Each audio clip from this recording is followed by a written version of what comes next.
Hello, welcome back to the channel. Subscribe. Don't look at me. Go and subscribe.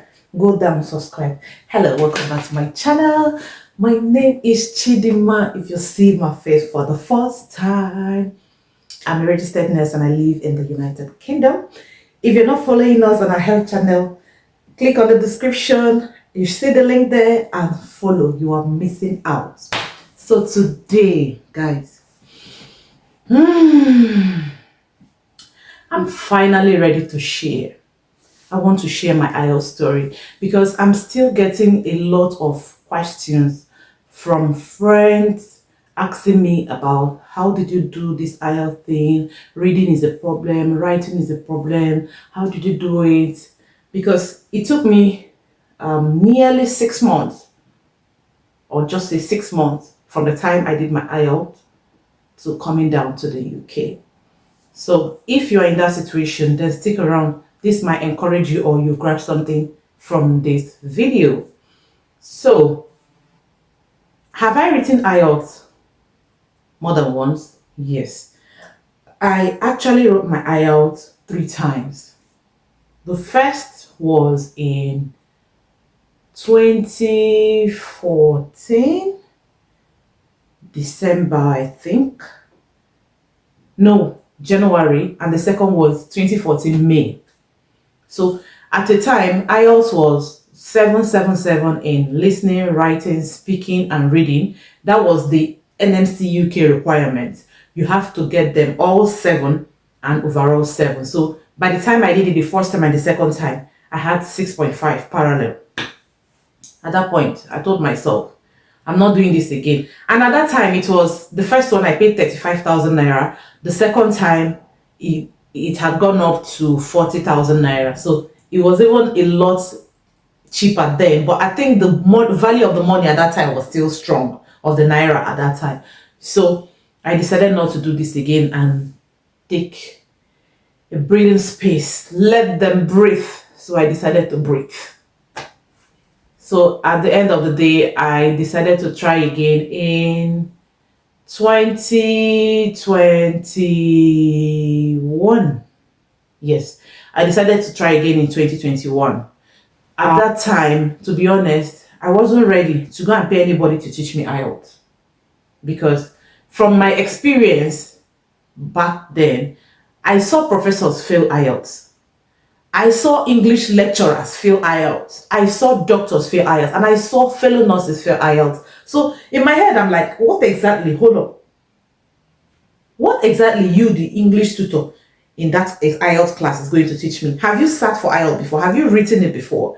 Because the best teachers for IELTS are people who sit for these exams every year so that they can understand the changes going on with this exam, be able to tutor their students properly. So at the time, it was like a business in Nigeria. So I was not interested in patronizing anybody. So I didn't use anybody to learn how to pass my exam. So what I did at the time was I brought out my 2 results and I saw that my weakness was in reading. If you have written IELTS before, you know reading is a monster, isn't it? It's like a demon. That reading is like a stumbling block. Oh. But I know that there are people who have done it once and they passed. So I brought out that 2 results. I saw that reading was a problem. I decided to focus on reading.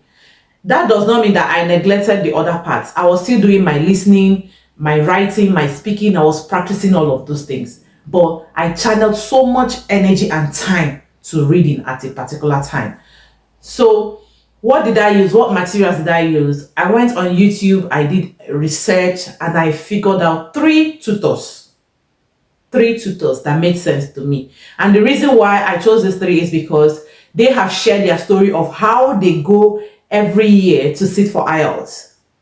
So I consider the fact that they had the experience, they have written this exam before, and there are testimonies from their students that they could teach properly and they passed their exam with the changes which they learned from these tutors. They had websites that they were running, but I didn't have the money at the time to subscribe to those websites and take some e-classes. I went for the free version of their channel on YouTube. I'm going to be leaving the link of their channel in the description. So in case you're interested. So for my reading, I went for Asad Yakub. I was using Asad Yakub. I was using his style, his pattern. You know that every question type in reading has an approach. So I made use of his approaches for reading. And trust me, it worked for me. I don't know if it's going to work for you, but if you want to give it a try, you can. So I used Asad Yakub for reading. And then for my listening, there was this IELTS channel that only upload listening tips. But the tips of applying whatever I've learned for me to pass that exam, I learned it from Jay. For my listening and for my speaking, I followed Jay on YouTube. And then for my writing, I followed Chris Pell. I'll leave the link to their channel. It's not sponsored, please. This is just me sharing my experience. I happen to be one of those that benefited from their YouTube channel, so I can't hide it. I'll leave the link in the description so you can follow them as well if you are interested. So I followed these people, these three persons, and I applied every single technique that they had taught on how to approach these questions. And guys, I blasted it. I passed. When I say I passed, I didn't pass with borderline. I passed, as in I passed. Like I passed and passed, you know. So, and now you know that NMC have reduced it to 6.5 for writing. So I even passed more than 6.5. Everything was top notch for me. So if you want to try these guys, you can try them. But for me, I'm not a fan of going to pay for IELTS tutor, because you that is going to teach me in Nigeria. Have you written the IELTS before? Have you written it before? Do you show me your results? So why am I wasting money instead of saving my money to go and register for the exam? I'm coming to pay you. I'm not saying that it's not good to register, but this is me. Remember, this video is about my IELTS story. So this is how I approach it. And thankfully, the grace of God covered me and I passed the exam. So what am I saying? People have written it 9 times, 10 times, 5 times. What is the main thing you need to know? You don't have to register for IELTS class for you to pass IELTS.